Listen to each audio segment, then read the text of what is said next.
Hello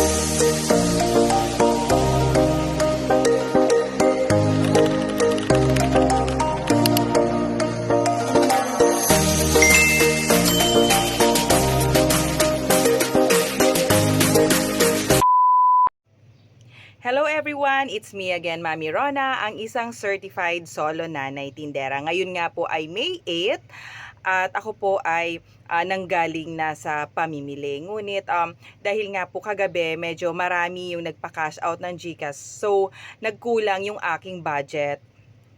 Ngayon, dahil sa medyo may kalakihan nga po ang kapital, pag namili ka ng mga sigarilyo, talaga namang kulang na kulang ang aking pinamili. So, syempre, bilang isang tendera, kailangan mag-iisip tayo ng paraan kung paano natin mabibili yung iba pang mga paninda na kulang sa ating tindahan.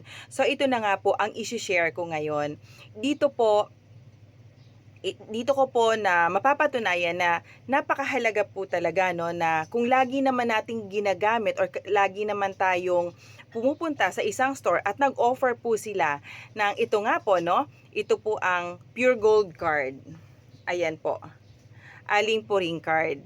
Ayan. Ito pong Aling Puring card na to medyo may katagalan na rin po sa akin dahil mula nung nag-open po ng tindahan, ito po ay dati pa na ang nagmamanage ang aking asawa, nakapangalan na po sa akin yung card na Aling Puring. So, ito nga po, ito po ay iniipon ko lang. Ngunit last February nga po, ngayong taon lang, no, February 2025, yung aking mga points nga po ay ni-redeem ko na. So ngayon po ay May 8.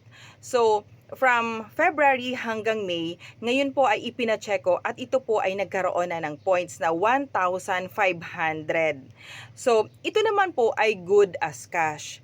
So, dahil nga po sa medyo, ayan po kung makikita nyo, wala na po akong mga Argentina, no, corned beef.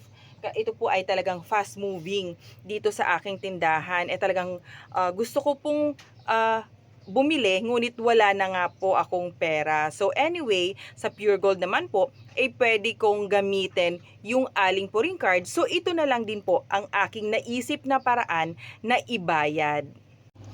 At ito nga po yung aking napamili dun sa Pure Gold gamit ang aking Aling Puring card. Bali, ito nilagay ko na dito dahil nasira na nga po yung paper bag. Dahil nilalagay lang nila sa paper bag, dahil sa nabasa nga po nung Yakult, nasira na. So, nilipat ko na lang dito para maipakita ko po sa inyo. So, ayan po yung aking mga pinamili. Ito po yung resibo at ito po ay nagkaroon ng total na 1,079.65 cents. So, ayan nga po. Bali, ang binawas nila sa aking card ay yung 1,079 pesos. Tapos, yung cents po, which is 65 cents, ito po ay binayaran ko na. Siyempre, meron pa naman tayong natitirang sentabo sa ating wallet. So, ayan po. Dahil hindi naman daw pwedeng magbayad ng 0.65 doon sa card. So, yung 1,079 lang po ang iniles doon sa aking card.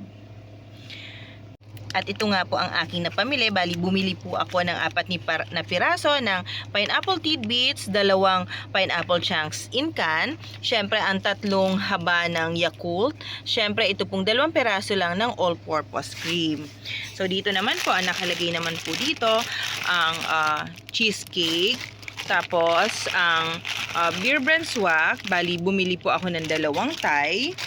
Syempre, ayan din po, bumili ako ng Argentina corned beef. So, 1, 2, 3, 4, 5, 6,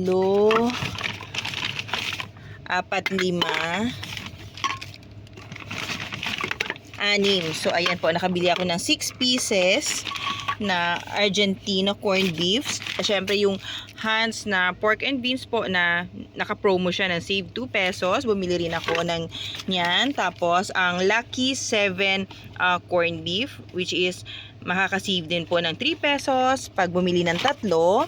Syempre, bumili lang ako ng isang piraso ng Saba Mackerel.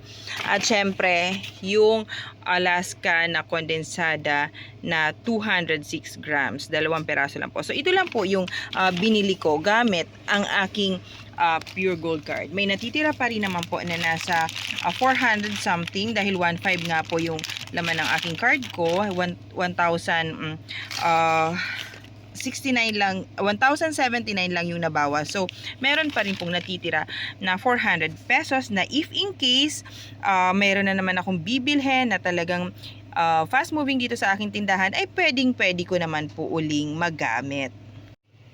So, ayan nga po ang aking diskarte na ginawa sa ngayon dahil talagang kulang sa budget at maraming kulang din dito sa aking tindahan. So, hindi lang naman po aling puring card meron ako. Meron din po ako syempre yung Mercury Drug Card kasi lagi din naman ako namimili ng gamot doon. So, yun po ay laging nasa bag ko, which is yun yung dinadala ko tuwing ako po ay namamalengke.